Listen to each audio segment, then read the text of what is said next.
Saya pernah berpikir bahwa hidup saya hanyalah rutinitas biasa, bekerja sebagai sekretaris di perusahaan besar di Jakarta, tanpa mimpi besar atau petualangan. Sampai hari itu datang ketika telepon berdering di tengah malam dan suara tegas seorang pria asing mengubah segalanya. Anda harus datang sekarang atau semuanya akan hancur, katanya, membuat jantung saya berdegup kencang, seolah takdir telah menampar wajah saya dengan keras. Saya, Arye, seorang pemuda biasa dari keluarga sederhana di Surabaya, pindah ke ibu kota untuk mencari nafkah. Setiap hari, saya bangun pagi, naik kereta komuter yang penuh sesak, dan tiba di kantor Maju Jaya, perusahaan teknologi terkemuka. Bos saya, Tuan Raka, adalah CEO muda yang terkenal kejam dan pereksionis. Dia jarang tersenyum, selalu memakai setelan hitam rapi, dan mata tajamnya bisa membuat siapa saja gemetar. Saya tidak pernah berinteraksi langsung dengannya, hanya melalui email atau laporan. Tapi malam itu, panggilan itu datang dari nomor pribadinya. Saya ragu sejenak, memandang jam dinding yang menunjukkan pukul 2 dini hari. Kenapa saya gumam saya dalam hati? Apakah ini jebakan? Atau kesalahan? Tapi suaranya begitu mendesak, seolah ada nyawa yang bergantung padanya. Saya buru-buru berpakaian dan naik taksi menuju alamat yang dia berikan, sebuah villa mewah di pinggiran Jakarta. Pikiran saya berputar-putar. Apa yang salah? Apakah ada skandal di perusahaan? Atau sesuatu yang lebih pribadi? Saat tiba, pintu terbuka oleh seorang pelayan tua. Tuan Raka menunggu di ruang kerja, katanya pelan. Saya melangkah masuk, jantung berdegup seperti genderang perang. Ruangan itu luas, diterangi lampu redup, dengan buku-buku tua dan lukisan abstrak di dinding. Tuan Raka berdiri di depan jendela, memunggungi saya. Terima kasih telah datang, Arye, katanya tanpa menoleh. Suaranya lebih lembut daripada yang saya bayangkan. Saya diam, menunggu. Akhirnya dia berbalik, dan untuk pertama kalinya, saya melihat wajahnya dari dekat. Mata coklatnya penuh kegelapan, seperti badai yang akan datang. Saya butuh bantuanmu, lanjutnya. Ini bukan urusan kantor. Ini pribadi. Kata-katanya membuat saya terkejut. Pribadi. Saya hanyalah sekretaris biasa, bukan teman dekatnya. Tapi dia melanjutkan, menceritakan tentang keluarganya yang rumit, ayahnya yang sakit parah, dan tekanan untuk menikah demi warisan. Ayah saya ingin saya menikah sebelum dia pergi, katanya dengan suara bergetar. Tapi saya tidak bisa. Saya tidak tertarik pada wanita. Kata-kata itu seperti bom yang meledak di telinga saya. Tuan Raka, pria sukses yang dikagumi banyak orang, mengakui sesuatu yang begitu rahasia. Saya merasa dunia berputar. Apakah ini pengakuan? Atau jebakan? Pikiran saya penuh konflik. Saya sendiri pernah merasakan hal serupa, tapi selalu saya pendam dalam-dalam, takut pada masyarakat yang belum siap menerima. Dia mendekat, matanya menatap saya intens. Saya tahu tentangmu, Ari. Saya telah mengamati. Kamu seperti saya. Bagaimana dia tahu? Apakah dia mengintai saya? Kemarahan dan ketakutan bercampur aduk. Ini gila, balas saya. Saya tidak mau terlibat. Tapi dia tersenyum tipis, kamu sudah terlibat sejak menerima panggilan itu. Malam itu, kami berbicara panjang lebar. Dia menceritakan masa lalunya, tumbuh di keluarga konservatif di Bandung di mana cinta sesama jenis dianggap dosa besar. Saya mendengarkan, hati saya teriris. Saya ingat masa kecil saya sendiri, ketika saya pertama kali menyadari perasaan aneh terhadap teman laki-laki. Saya pernah mencoba menyangkal, berkencan dengan gadis-gadis, tapi selalu gagal. Kini, di depan pria ini, rahasia saya terbuka. Pagi menjelang, dia meminta saya berpura-pura menjadi pasangannya di depan keluarga.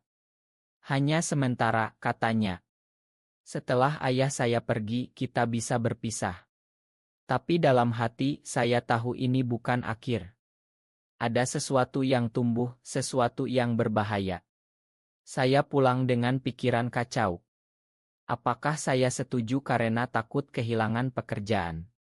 Atau karena perasaan yang mulai muncul? Hari-hari berikutnya, kami mulai berlatih. Pertemuan rahasia di Kaikai tersembunyi di Jakarta. Dia mengajari saya etiket keluarga bangsawan Indonesia, sambil berbagi cerita lucu tentang masa mudanya. Tawa kami mulai sering terdengar, dan tatapan kami semakin dalam. Tapi saya ragu. Ini hanya sandiwara, ingatkan saya pada diri sendiri.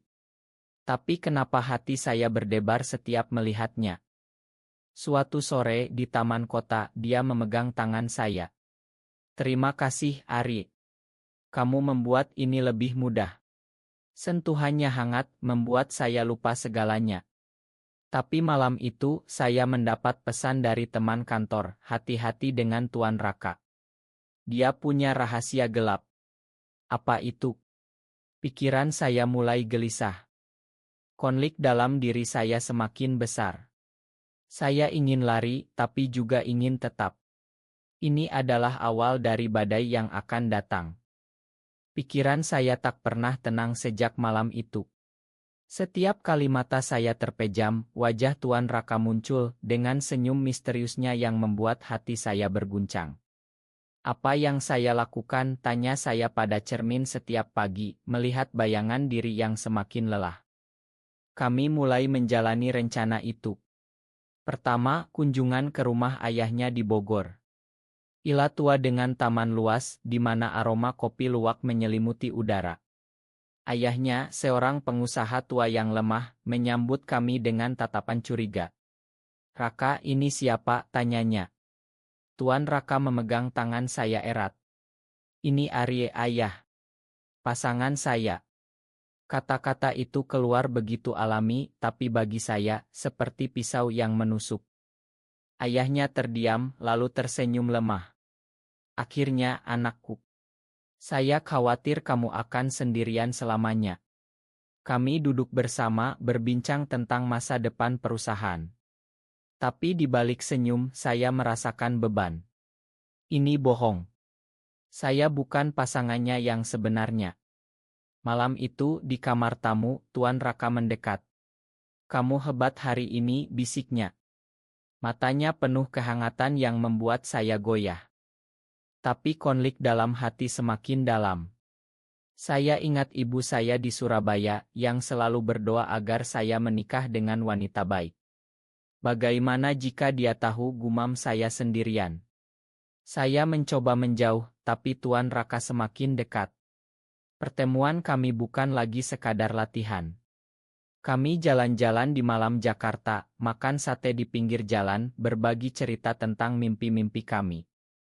Suatu hari, di kantor, saya mendengar gosip. Tuan Raka punya mantan kekasih pria yang dia tinggalkan dengan kejam. Kata-kata itu seperti racun. Saya konfrontasi dia. Benarkah? Tanya saya dengan suara gemetar. Dia diam sejenak, lalu mengangguk. Itu masa lalu. Saya berubah. Tapi keraguan mulai tumbuh. Apakah saya hanya alat baginya? Kami pergi ke Bali untuk liburan keluarga. Di sana, di pantai Kuta, kami berjalan bergandengan. Angin laut menyentuh kulit, tapi hati saya penuh badai. Kenapa kamu pilih saya? Tanya saya. Dia berhenti, menatap matahari terbenam. Karena kamu berbeda. Kamu tulus. Kata-katanya membuat air mata saya hampir jatuh. Tapi malam itu, saya mendapat telepon dari nomor tak dikenal. Hati-hati, Ari. Raka bukan seperti yang kamu pikir. Siapa itu? Mantannya? Atau saingan bisnis? Kecemasan menyiksa saya. Saya mulai mempertanyakan segalanya. Apakah cinta ini nyata? Atau hanya ilusi? Di kamar hotel, saya duduk sendirian memeluk lutut. Saya bodoh, pikir saya. Tapi setiap kali dia menyentuh saya, dunia terasa sempurna. Kembali ke Jakarta, konflik semakin memuncak. Ayahnya semakin sakit dan tekanan untuk menikah semakin besar. Tuan Raka mengusulkan pernikahan simbolis. Hanya di depan ayah, katanya. Tapi bagi saya itu terlalu berat. Saya takut saya. Dia memeluk saya. Kita hadapi bersama. Tapi rahasia mulai terbongkar. Teman kantor mulai curiga. Kalian terlalu dekat, kata salah satu. Saya panik. Masyarakat Indonesia belum sepenuhnya menerima kami. Apa jika ketahuan? Karir saya hancur. Keluarga menolak. Malam itu, saya bermimpi buruk. Saya melihat Tuan Raka pergi dengan orang lain. Bangun dengan keringat dingin, saya sadar, saya sudah jatuh cinta. Tapi cinta ini penuh duri. Konflik inner saya semakin kuat antara hati dan akal. Harus berhenti, pikir saya. Tapi hati berkata lain. Hari berikutnya, kejutan datang. Tuan Raka mengajak saya ke restoran mewah. Arye, saya serius. Ini bukan sandiwara lagi. Kata-katanya membuat saya terpana. Tapi di saat itu pintu terbuka dan seorang pria masuk, mantannya. Raka, kita perlu bicara, katanya dingin. Badai benar-benar datang. Hati saya hancur melihat pria itu. Wajahnya tampan dengan senyum sinis yang membuat saya merasa kecil. Siapa dia? Tanya saya dalam hati, tapi jawabannya sudah jelas. Mantan Tuan Raka yang gosipnya saya dengar. Rio, kata Tuan Raka pelan, wajahnya memucat. Apa yang kamu lakukan di sini? Rio mendekat, matanya menatap saya penuh kebencian. Jadi ini penggantiku. Seorang sekretaris biasa. Kata-katanya seperti cambuk. Saya berdiri ingin lari, tapi kaki saya lumpuh. Mereka berbicara di sudut ruangan, suara mereka rendah tapi tegang. Saya duduk sendirian, pikiran berputar. Saya hanya pengganti. Konflik dalam diri semakin membara. Saya ingat momen-momen indah kami, tapi kini semuanya terasa palsu. Air mata menetes diam-diam. Setelah Rio pergi, Tuan Raka kembali. Makan saya, katanya, memegang tangan saya. Dia masa lalu. Saya putus karena dia manipulati. Tapi keraguan tetap ada. Kenapa tidak bilang dari awal, balas saya marah. Dia diam, mata penuh penyesalan. Saya takut kehilanganmu. Malam itu, saya pulang sendirian. Di apartemen kecil saya menangis. Kenapa harus seperti ini, tanya saya pada Tuhan. Saya mencoba melupakan, tapi setiap ingatan tentangnya menyiksa. Besoknya, di kantor, kami bertemu. Tatapannya penuh permohonan, tapi saya menghindar. Ayahnya semakin parah. Kami harus pergi ke rumah sakit. Di sana, di ruang ICU, ayahnya memegang tangan kami. Janji kalian akan bahagia, katanya lemah. Saya tersenyum paksa, tapi hati hancur. Ini bohong yang semakin besar. Rio muncul lagi, kali ini di rumah sakit. Raka, ayahmu tahu tentang kita, ancamnya. Tuan Raka marah. Pergi, Rio. Tapi Rio tersenyum. Atau aku ceritakan semuanya. Ancaman itu membuat saya gemetar. Apakah dia akan membongkar rahasia kami? Konflik semakin dalam. Saya mulai mempertanyakan identitas saya. Di masyarakat Indonesia, di mana tradisi dan agama kuat, cinta seperti ini sering disembunyikan. Apakah saya pantas bahagia, gumam saya. Saya hubungi ibu saya, mendengar suaranya yang hangat, tapi tak bisa cerita. Tuan Raka datang ke apartemen saya malam itu. Arye, tolong dengar saya. Kami berdebat hebat. Kamu bohongi saya, jerit saya. Dia memeluk saya erat. Saya cinta kamu, bukan sandiwara. Kata-katanya membuat saya lemah. Kami menangis bersama, tapi keraguan tetap. Hari berikutnya, Rio bertindak. Dia kirim email ke seluruh kantor, membongkar masa lalu Tuan Raka. Gosip menyebar seperti api. Saham perusahaan turun. Tuan Raka dipanggil Dewan Direksi. Saya melihatnya hancur. Ini akhir, katanya pada saya. Tapi saya tak bisa tinggalkan dia. Kita hadapi bersama, kata saya. Kami pergi ke ayahnya, menceritakan kebenaran. Ayahnya terkejut, tapi tersenyum. Yang penting kalian bahagia.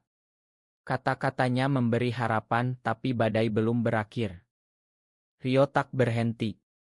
Dia hubungi media. Berita tentang skandal Cheo Gaid muncul di tabloid. Masyarakat gaduh. Keluarga saya tahu. Ibu menelepon, menangis. Arye, apa benar?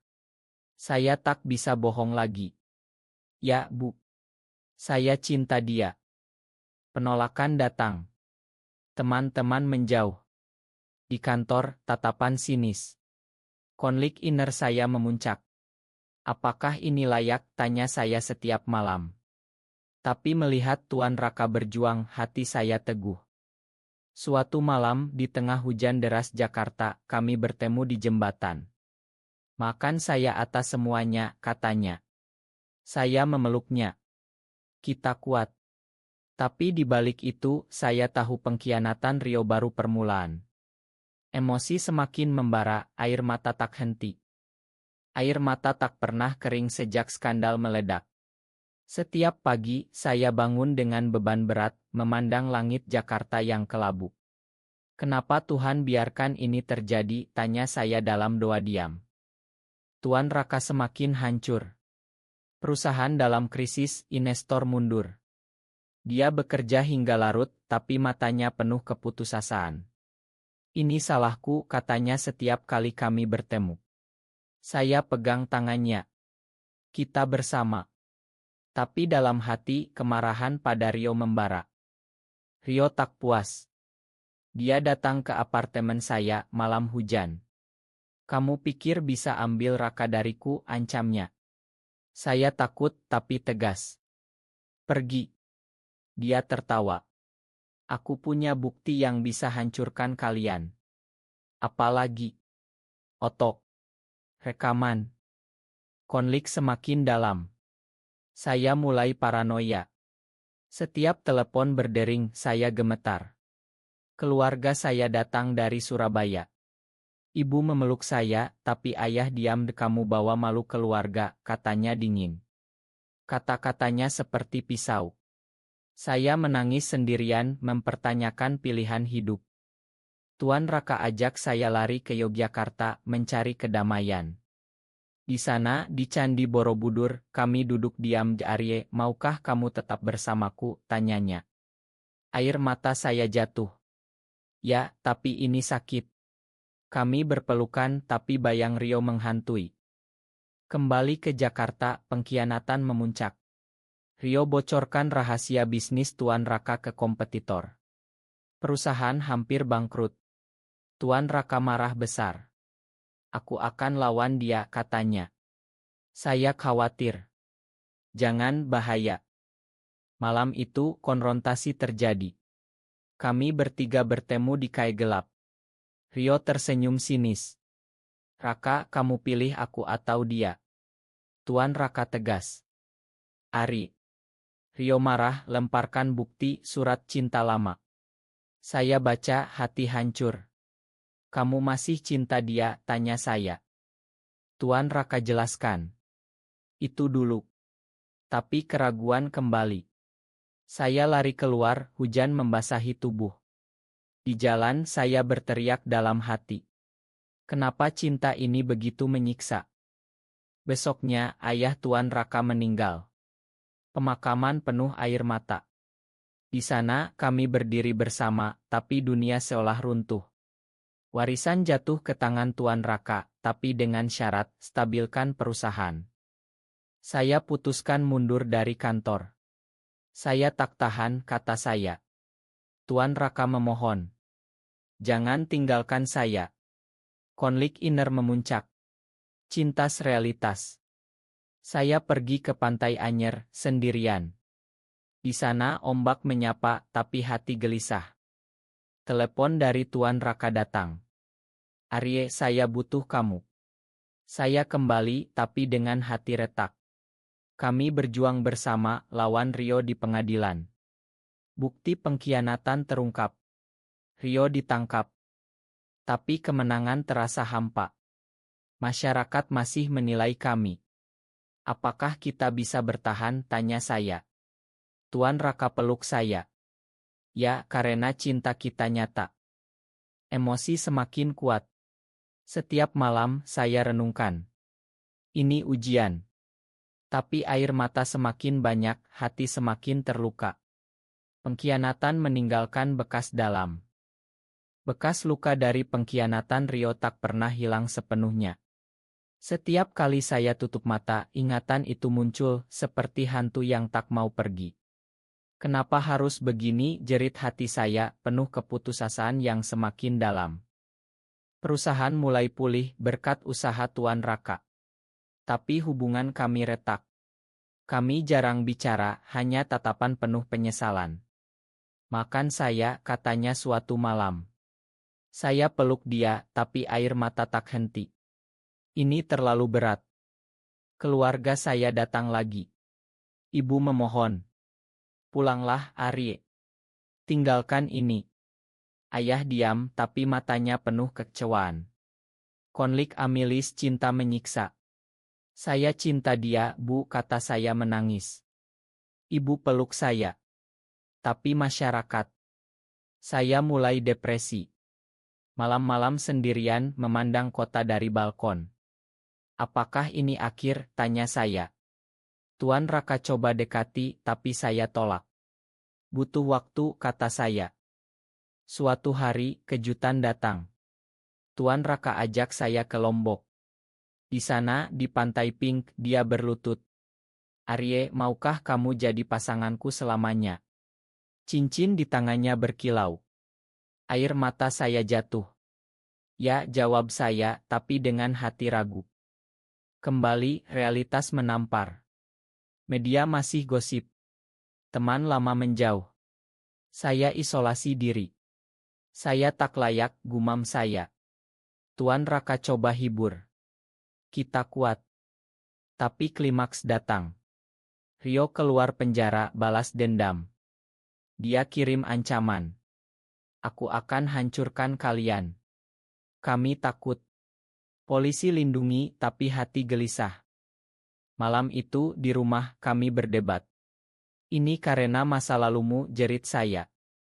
Tuan Raka menangis. Saya menyesal. Kami pisah sementara. Saya pergi ke desa di Jawa Timur, mencari kedamaian. Di sana, di sawah hijau, saya renungkan. Cinta ini layak diperjuangkan. Ingatan indah muncul, tawa kami, pelukan hangat. Air mata semakin deras. Telepon dari Tuan Raka. Arye, ayo pulang. Tanpamu, saya hancur. Saya kembali dengan hati berat.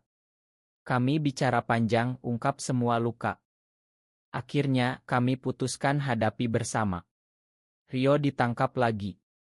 Masyarakat mulai terima berkat kampanye kami tentang toleransi. Tapi emosi memuncak. Saya menangis setiap malam memeluknya. Jangan tinggalkan saya. Cinta semakin dalam, tapi luka semakin sakit. Luka itu semakin dalam, seperti samudra yang tak berujung. Setiap hembus napas terasa berat, penuh air mata yang tak pernah kering. Kenapa cinta ini harus begitu menyakitkan, jerit hati saya, dalam kegelapan malam yang seolah menelan segalanya. Kami mulai membangun kembali. Perusahaan stabil dan kami buka tentang hubungan kami. Wawancara di media, cerita tentang perjuangan. Masyarakat campur aduk, dukungan dan hujatan. Tapi kami teguh. Ini untuk kita, kata Tuan Raka. Keluarga mulai terima. Ibu datang peluk kami. Yang penting bahagia, katanya. Ayah diam tapi angguk. Harapan muncul. Tapi Rio kembali kali terakhir. Dia datang ke rumah dengan pisau. Kalian tak pantas bahagia, jeritnya. Perkelahian terjadi. Tuan Raka lindungi saya, terluka. Darah mengalir. Saya menangis, panggil ambulans.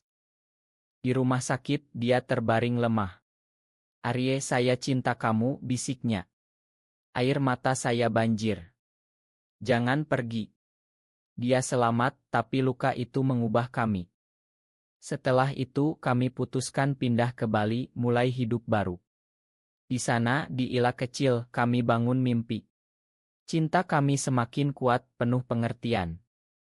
Tahun berlalu, kami adopsi anak yatim, beri kasih sayang. Masyarakat terima kami sebagai teladan. Ini akhir yang indah, pikir saya.